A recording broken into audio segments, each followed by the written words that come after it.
I mean, Oh, interesting. Your calls are welcome. We'd like to hear from you.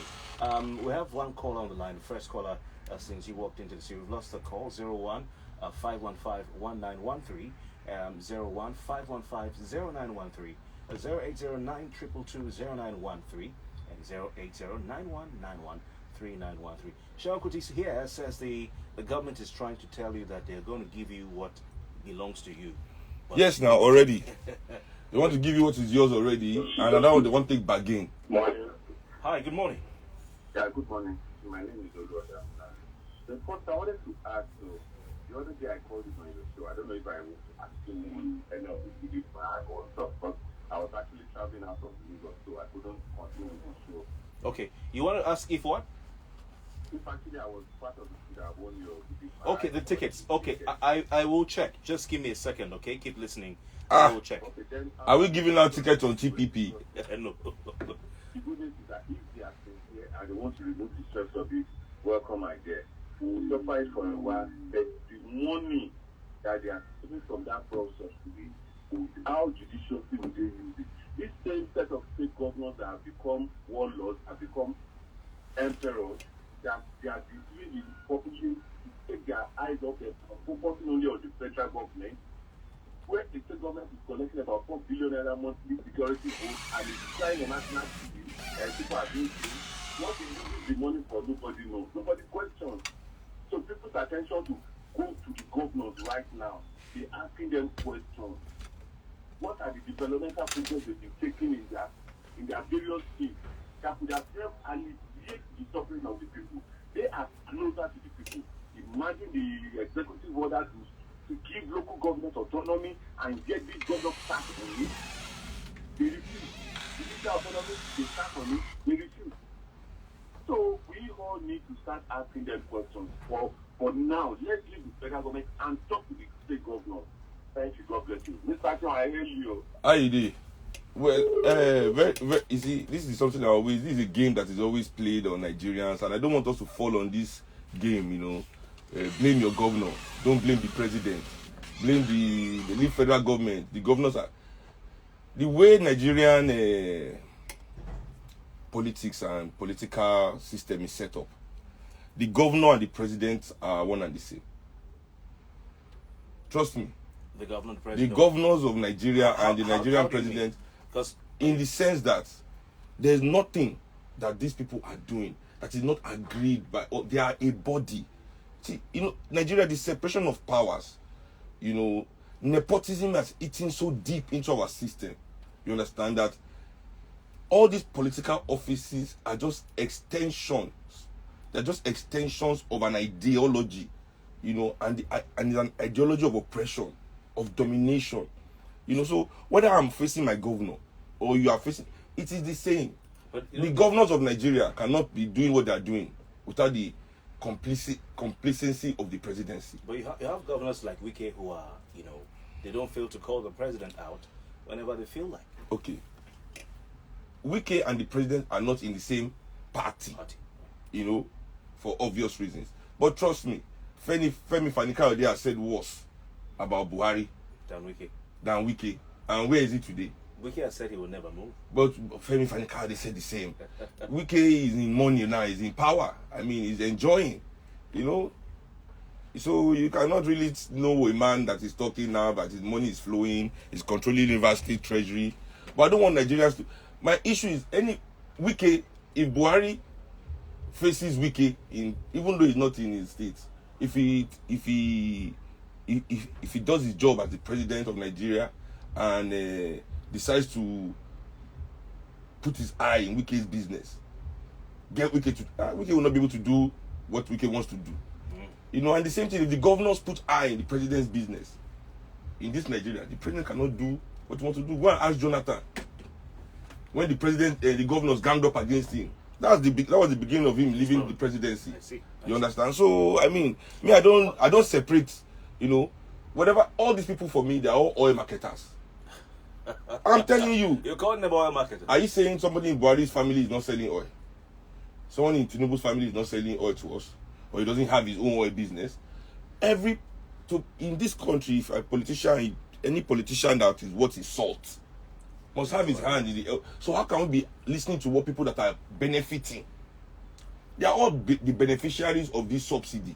How this subsidy is being stolen is not beyond their purview. But we're aware that a lot of states have had issues with paucity of funds. You know, with the effects of the COVID-19 on the economy.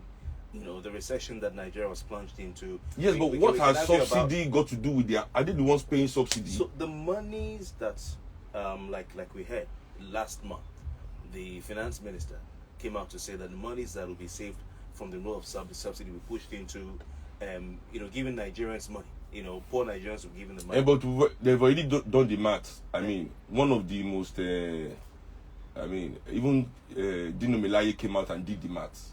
You know, the money they're going to be giving us is more than the subsidy they say they're going to be saving.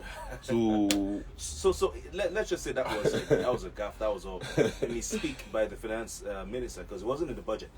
If we save money from the end of the fuel subsidy regime, that money can be given to the states. Buhari likes giving money to states.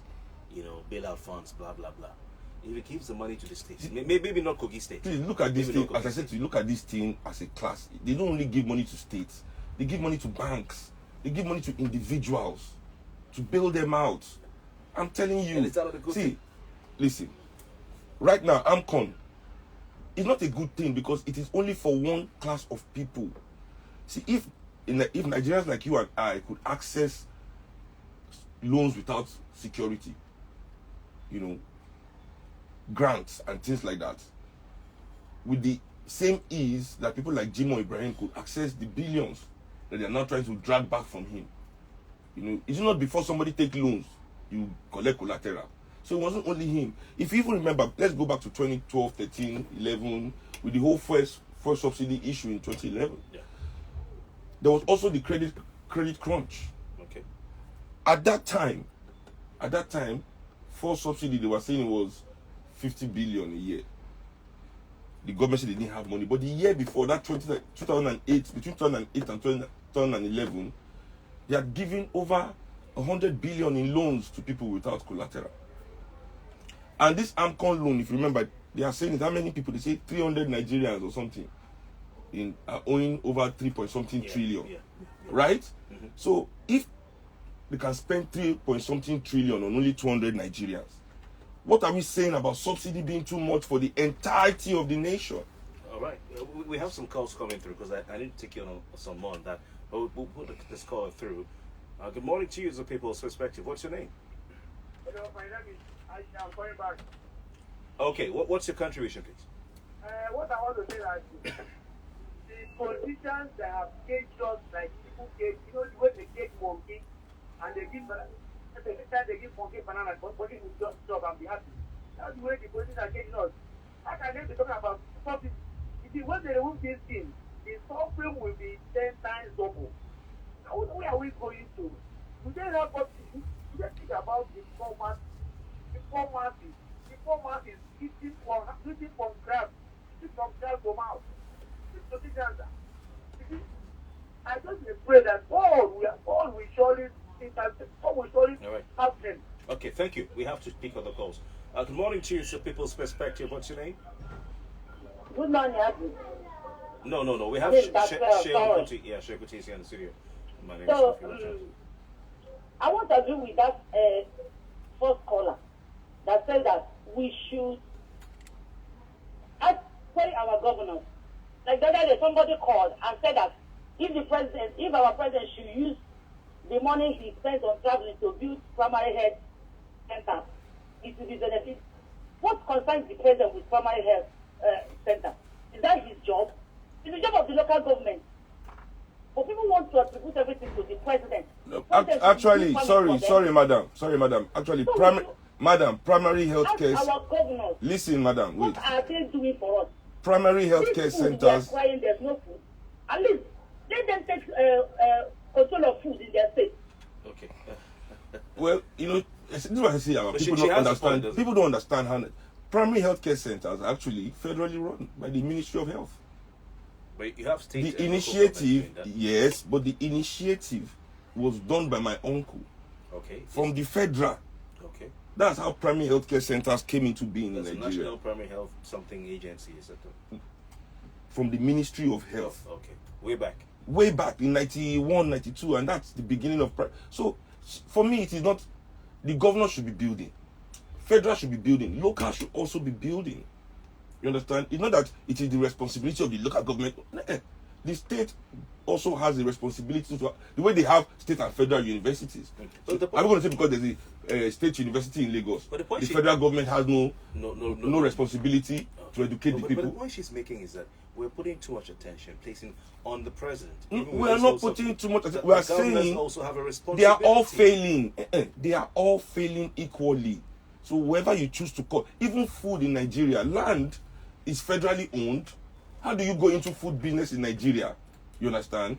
Without the, if you want to be a national, want to grow food in the basis of, feeding the nation, it has to be a federal effort. It has to be a federal plan that is, implemented in different states. States too will have their plan. Local governments should have their plan. What we are saying here is that both states, both federal, both local, nobody has plan. Nobody has plan. Right, Director, we hear that yesterday we heard that less than 20% of the nation's 30,000 primary health centers are in good condition. And even those ones, it's just management. They don't have a drug, they don't have facilities, they don't have equipment, and all that. You see, this is part of what I'm saying. This is the negotiations that we've been having. See, for every time that the government defunds public services, you understand, it is the Nigerian professionals, the workers, that they sell this dream to. I don't understand how they keep buying this false dream every time. Don't worry, private sector will take over. What government has no business in business. Let's remove our hand from educating our children. Let's remove our hand from the healthcare of our people. Let's let private. Let's remove our hand from the transportation of our people. Let's let private. That's how Danfo came about. Oh, really? Yes. When they came, that's what the Danfo then find. Say government can provide this. Before look at what Danfo looks like today. But before, that's how they begin build private school. They were cheap. You send your child to a private school for almost nothing too. Just like public school. But now look at the difference in prices. So the more we agree to these elitist solutions to our problems, I'm saying categorically, they owe Nigerians the responsibility of refining Nigerian petrol here. Even these marketers that are talking, remove subsidy. What right do they have to import petrol? The solution to fuel subsidy in Nigeria is to ban imported petrol. The government of Nigeria must ban imported petrol. So let us now know what we are creating in Nigeria, how far we need to go to become energy sufficient. We must ban imported petrol in this country. It makes no sense for any Nigerian to buy petrol that is imported. It is a slap in the face of our intellect, of any future we are planning for ourselves. Is it not amazing that they have had a meeting to tell Nigerians that, oh, don't worry, when fuel subsidy is removed next year, we will pay your pensions, which is, like you said, is absurd. It's like negotiating with you based on what you have. Exactly. So I know I meant to give you your month-end salary, but you see that your car, you drove to this place, I'll give it to you. I'll give it to you instead of your salary. Oh, yeah. Yeah, I mean, yeah, that's your thing. new salary. Yeah. But is it also not amazing that there's been no plan for 6 years or 7 years of this administration and these governors, this set, to fix the refineries, like you say? It's not even, yes, it is them, and it is also the business moguls, the so-called business moguls that benefit immensely from this arrangement. But because they are the ones yeah. that are also stealing the subsidy. Nobody can tell me with evidence that Nigerians are using 55 million liters of petrol a day. Even say people haven't gone outside of Lagos because we live in this city. I keep saying it. Go to Ekiti State, go to Osun State, go to Kogi State. I was in Kaba. I was in Anambra, in Oka. I was in this is recent that I've traveled. So I understand. Go and look at the economic situation of most of these neighborhoods. Where are these people using this petrol? Where are they? You know, where are they? You understand? And even if we are using this amount of petrol and people have been making this kind of money, why haven't they invested in local refineries? So it's a terrible situation that there's no plan to make things better. You have if you have 6 years. No, the government knows that this is a monumental fraud. Now, let me tell you why the government is callous. Why I cannot separate federal from local from states. Because at any point, they can attack this problem. You understand? They know there is a fraud going on in the subsidy program. Every nation, they say, no nation, every nation subsidizes its people. They subsidize your consumption. Go to Europe and America, they subsidize it. The cost of the subsidy is the issue. Yes, but the issue is that people are defrauding the system. It is the duty of the government. Where were you when Nigerians came out to protest to say Jonathan should not remove subsidy? Forefront of the subsidy removal. So you'll get anti-subsidy removal all this time. I understand it completely that it is a game. It is even the people that are touting it now. Go and listen to all of them in 2012. Even Buhari himself, listen to him in 2012, please. Talk about subsidy. They all know it doesn't exist. They all know. So we shouldn't be paying for that then. They know it is a monumental fraud. So why should we keep it going? The issue is that it is what they are. It's a largesse. It is paying people trillions of naira. Now they are choppings. So now instead of going to prosecute or investigate the fraud of this system, bring people to book and sanitize the system, because that is what a government should do. They are now transferring the burden of funding their friends to we the people. You understand? That okay, instead of us to end it, we government won't pay it anymore. We want to sit on this money now as politicians. Let's get the Nigerian people as they've dipped their pocket for gas money, for food money, but this electric money. This 300 and something naira that Nigerians may have to pay, maybe 340 naira per liter or more. Yes, it's tied to the international price of. I am so happy. I am so happy you brought that international. Yeah, there's also an international approved minimum wage. If you are going to charge us international prices for our local product, you see, this is our local product. You want to charge us international prices, right? But you tell us when it comes to our salary that we have to take local situation into consideration, why you cannot pay international wages. If you want to charge me what Americans are charging for petrol, isn't it callous that you are unwilling to pay me what Americans pay their workers to be able to buy that petrol? So why have we not had refineries working till now, or at least I say me, refineries? I believe our refineries are working. They don't. They just don't. They refuse to. They refuse. They refuse to. Not working. I say they refuse to use it for the people. It is working. I'm sure that even many of these petrol that they're saying they're importing is coming from those refineries. I moved over from Port Harcourt to Lagos. The one in PH is down. Down how? Do you work there?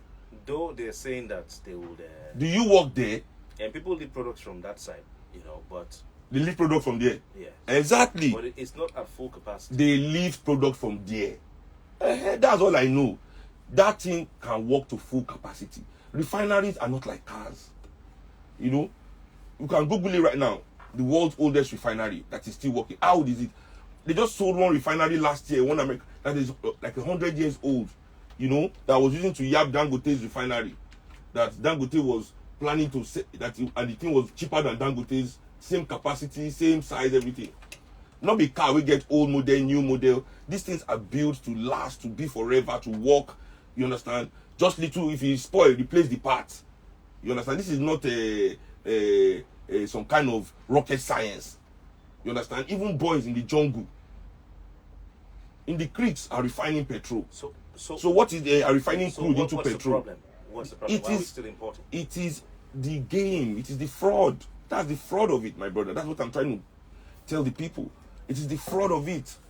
That's why we are still importing petrol. I say Nigeria, we must ban imported petrol. If the government is serious, they should place a ban, or at least a moratorium on importing petrol into Nigeria. Let us all know what we are going through. It's baffling, really, that countries who don't have 1/100th of Nigeria's crude oil are refining, and they're even exporting to Nigeria. Of course, Singapore, for instance. I say this is a big game. The solution to this game is to prosecute the criminals. To prosecute the criminals, not to hands off and make the people pay the criminals on your behalf. Yes. Because this fuel subsidy game started under Babangida regime. It's a game. So we need to end this game. Let's end this game. Fix the Nigerian people's refinery. Even if you want to now start charging us, before anybody can charge Nigerians world-class price for anything, you understand? You must pay the people world-class wages. We're not talking about how they are increasing the price of diesel. You know, this is why I know that the Nigerian professional class, you know, they are complicit. Okay. The increment in diesel is over 300 naira already.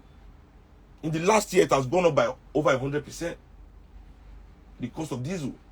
Absolutely. You know, so if we are living in that kind of situation and everybody is affected, all the banks are quiet, all the manufacturers are quiet, all the transportation, everybody is quiet about it, all the houses that use diesel gen, they are quiet because they can afford it. Now they want to still wipe it on the people now next for petrol that you know that everybody needs. But the thing you're talking about people being quiet. Nigerians are quiet.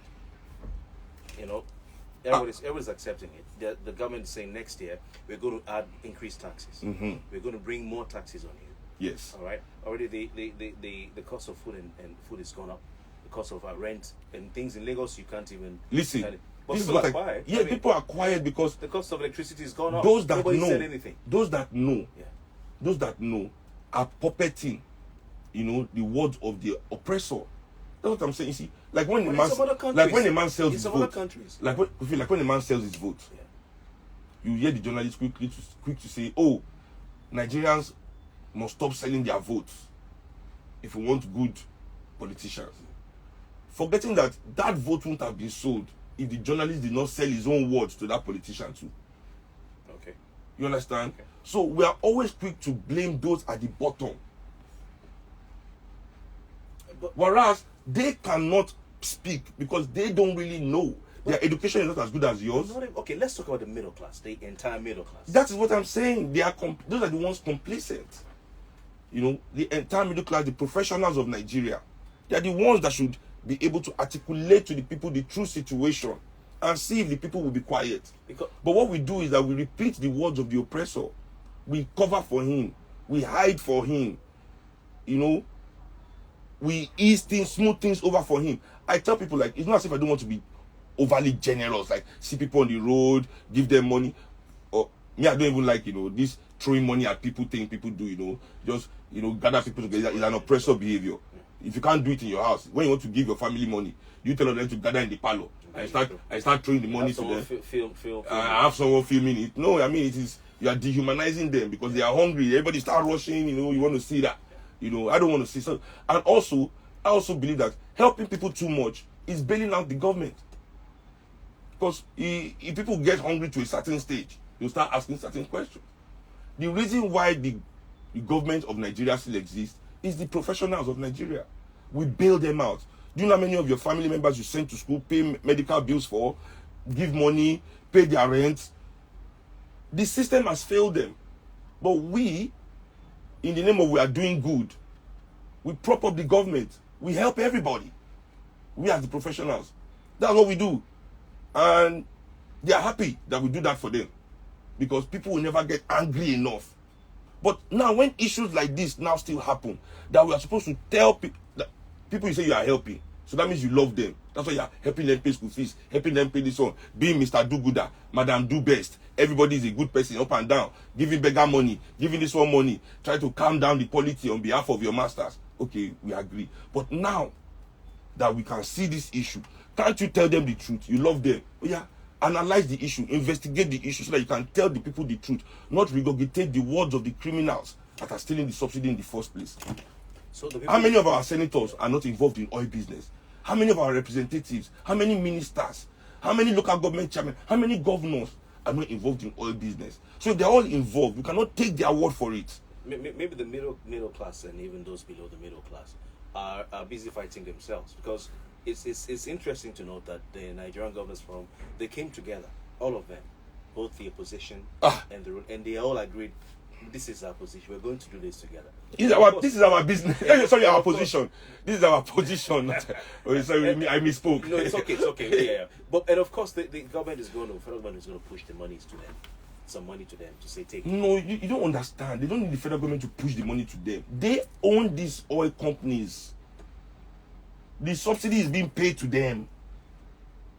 Why I'm raising that point is, we go back to Kogi State, where the EFCC claimed that 19.3 billion naira bailout funds received that was meant to be used to pay salary arrears went some other way. And there's been this back and forth between Yaya Bello and his choir, and EFCC. Now they are saying they want to take the EFCC to court because that 19.3 billion naira is disturbing Yaya's campaign. Well, say so. So somebody is going to somehow still, move from the federal government to the state governors on account. No, but they share money for the state governments every month. They allocate money to state government from federal. I'm telling you, Nigeria's business. Nigeria comes down from the presidency. Yes, it's not like states are not formed due to their viability. They are formed based on political interest. So when you form a state based on political interest, for that state to thrive, it will need the funding of its creator. Okay. How many states in Nigeria are viable economically? Have you seen the IGR, internally generated revenue Anambra, of most of the states? Lagos State. Okay. The rest? They need federal allocation to survive, to pay salary, to even do build one tarpaulin.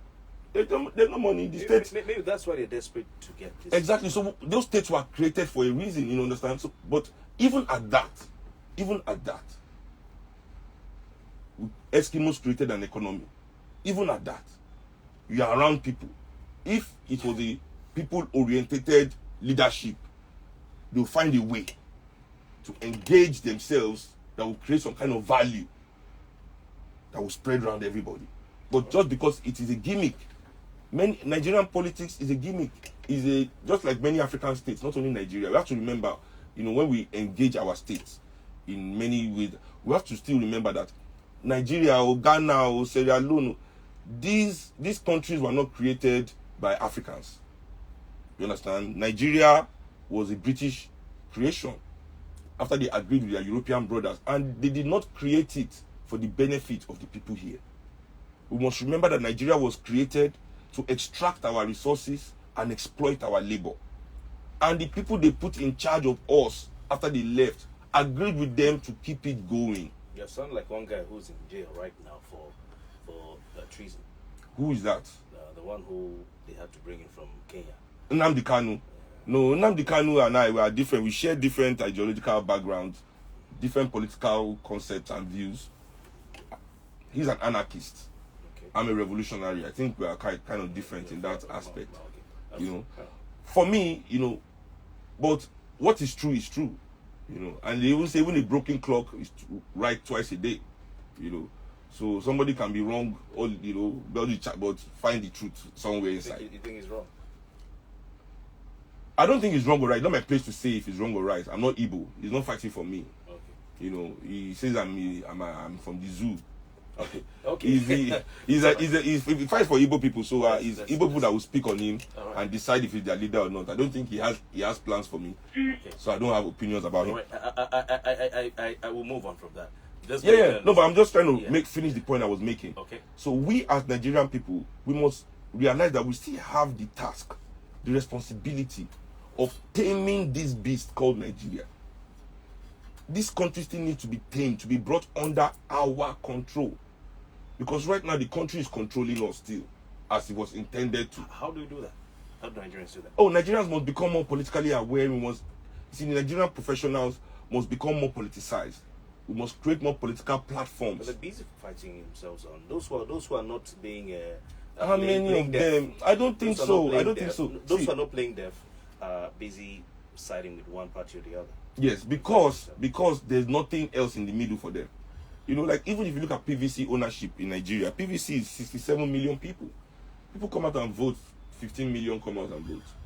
You know, so even the silent voters can change Nigeria if they find something to engage with. People say, oh, everybody get your PVC, everybody get your PVC.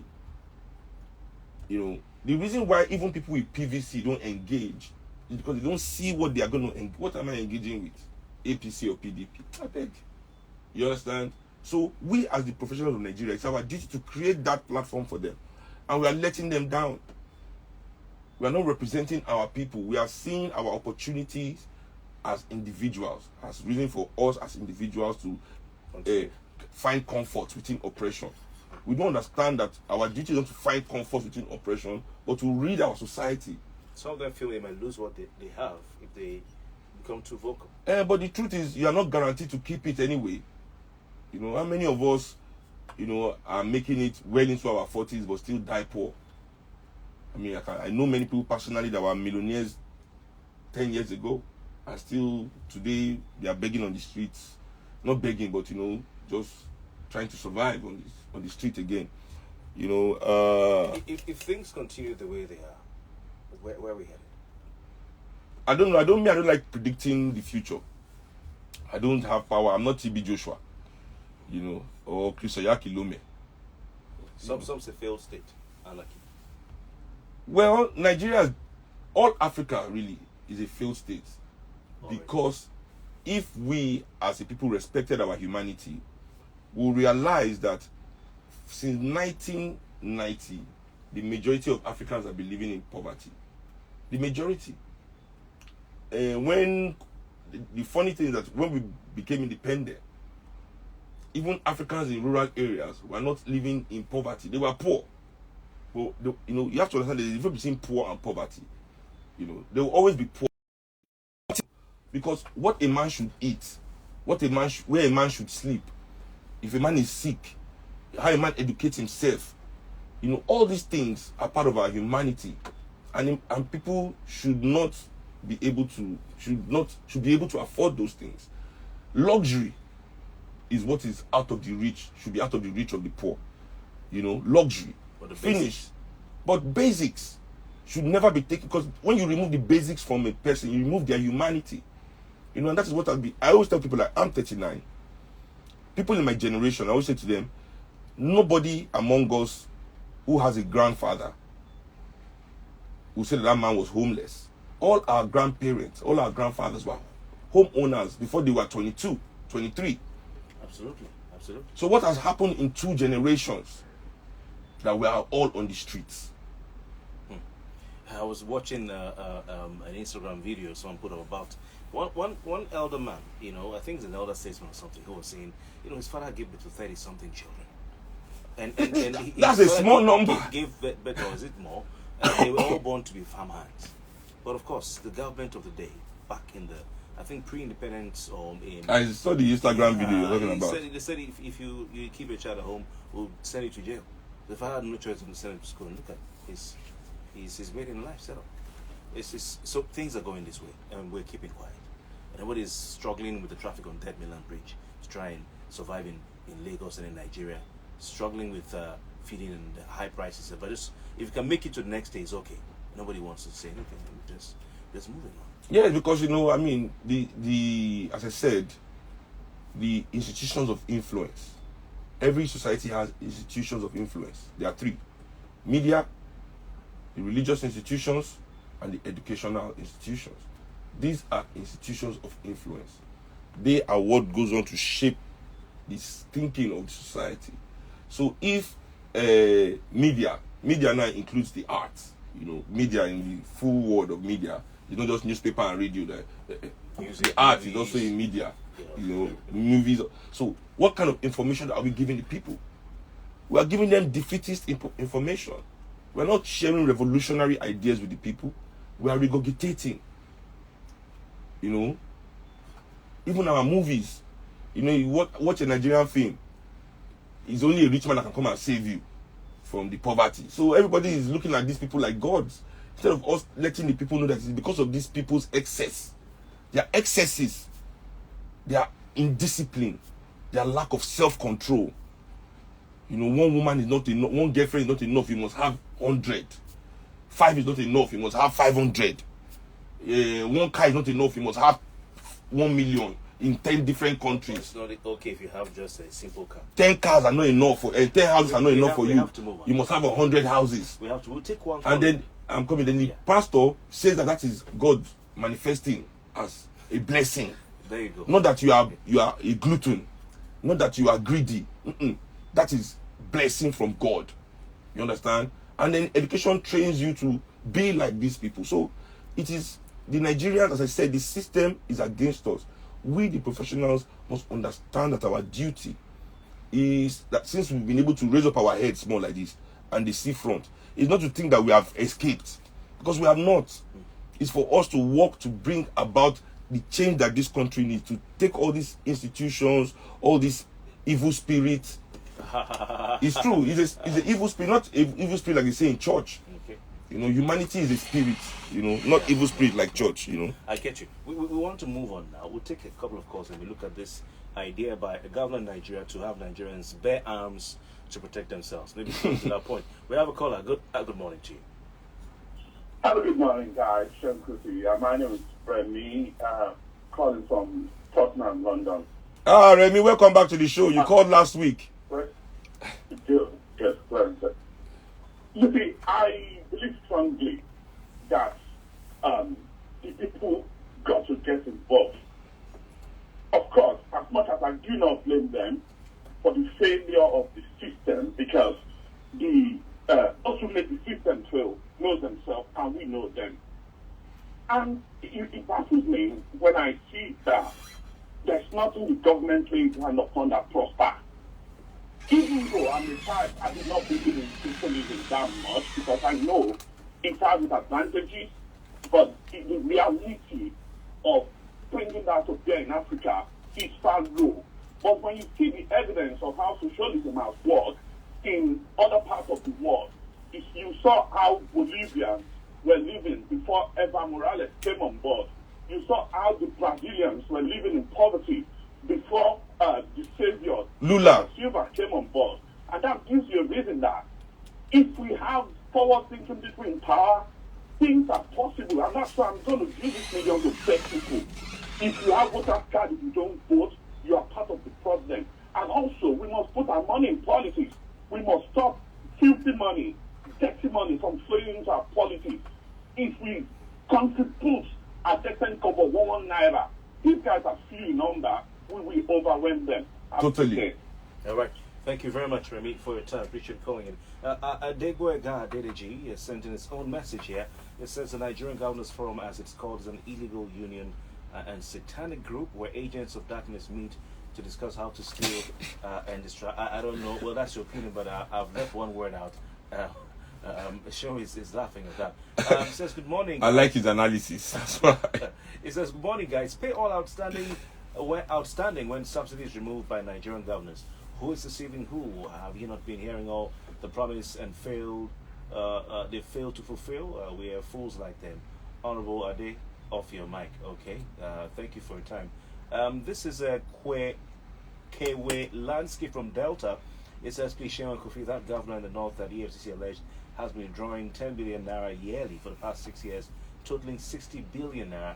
Is a governor still in office? The same governor now will go and collect money to save subsidy from subsidy. The engineers make it a thing called. The part that annoys me is when they make it look like they're doing us a favor. When they're actually you do your job. What they ordinarily should be our entitlement, my brothers. I beg, let's wake up from this Kofi, Stockholm syndrome. You know, Nigerian politicians are the highest paid in the world. Well, the Senate president recently revealed, they earn like 1.something million naira a month. How that one a story? Maybe 13 million naira. I say how that one a story. The allowances They're alone. well paid, The allowances. Buhari's feeding allowance is 3 million a day. Feeding allowance 3 million. Maybe he must chop one Eyimba. Buhari is on Eyimba diet. What diet are you on? Eyimba, 1 elephant a day. 3 million, bro. Feeding allowance. What are you eating? Who are you receiving? Which guest? When last did any president of repute visit Nigeria? Maybe it's the perk of the office. That's what I'm saying. So that he has to pay for the food. It is the best. It is the best office. Does that money go to his pocket? It is the best office. It goes somewhere in his name. Or is it? It goes somewhere in his name. It goes somewhere in his name. I don't even want to know who. Okay. See all those. I don't even see my salary. It is your name. They collected it. Yeah. This one says, hello. This isn't it funny that they want to remove subsidy in 2022, a year before the general election? Nigerians think. Oh, Henry from Sao Paulo. Nice to have you, Henry. This one says, just so you know, Kofi, every year since Obasanjo's time till today, billions of dollars have been earmarked for rehabilitation of refineries. Yeah, we know, because turnaround maintenance and all that. Yet no good results. So Harry and the cabals are a big colossal failure, and it hurts me because I supported him in 2015. Gosh. Chooks Ife will be back next week. Thank you very much for your message. The next one says, funds shared from the federation account by federal, state, and local government is the federation account, not federal government accounts allocation, is asking. The next one here says, good morning to you all in the studio. Nigeria's problem started the day we ignored our family values and placed money as replacement. Over here in Italy, Italians don't joke with family, and that has been the strength of their country. Kenneth is listening to us in Italy. Kenneth, thank you very much for your time. Let's quickly go over to Katsina State, where Governor Aminu Bello Masari has reiterated the call for Nigerians to be allowed to bear arms in self-defense as part of measures to... We don't get money for bullets, Joe. Curb the spate of insecurity, especially who will buy bullets for us? In the northwestern part of the country. Nigerian army is computer, you don't have bullets. It's Nigerian citizens that want to bear arms. I beg you. Those who can buy bullets will buy. Israel, you know. Because me, I know that we can't afford bullets too. Even though they bear with their arm. How much is bullet? I don't want to say I know how much bullet is. You didn't fall for that. But I mean, would it be a bad idea for those who can? Well, me, see, with guns, this is what I've always said this. With guns, I'm not a believer in the power of guns to solve anything or to be anything. Guns, for me, was the beginning of the decline of man. Really? You know, if you look into the history of guns and why the Europeans had, for the Europeans to create that gun thing, it was the beginning of our decline as man. Because gunpowder has always existed. That gunpowder thing, the Chinese invented it. Okay. Everybody in the world had it, and you know what we used it for? To entertain ourselves. Fireworks. Africans, Asians, Native Americans, fireworks. It took a special kind of man to take that same technology and say, instead of using it to light up the sky at night, why don't I use it to light up my fellow man? I'm telling you, so for me, I've never really, even though we cannot shy away from it today, I don't want to believe that the African revolution and freedom must come by the barrel of a gun. It's like still we are kind of fighting for ourselves through the white man. That's it. Because I believe that our true revolutionary freedom and liberation is in our consciousness. So non-violent revolution. It's never about non-violent or violence. It's in our consciousness. There's a revolution waiting to happen within every African. I have fought mine, and I knew what it took to remove the oppressor spirit from my body, to decline his ways, to turn my back on him, to stop being his victim or his accomplice. I became his enemy. It was a battle to become that, and we all have that revolutionary battle that must be fought. So even if you give a gun to an African, if he has not fought that revolutionary battle between himself, he is a potential criminal. No matter what. That's why all our police and soldiers that are professionals, that are working and collecting salary, are also robbing us every day and night in checkpoints. Some say that's a long talk, Right now, it's the truth. Nigerians have not had electricity.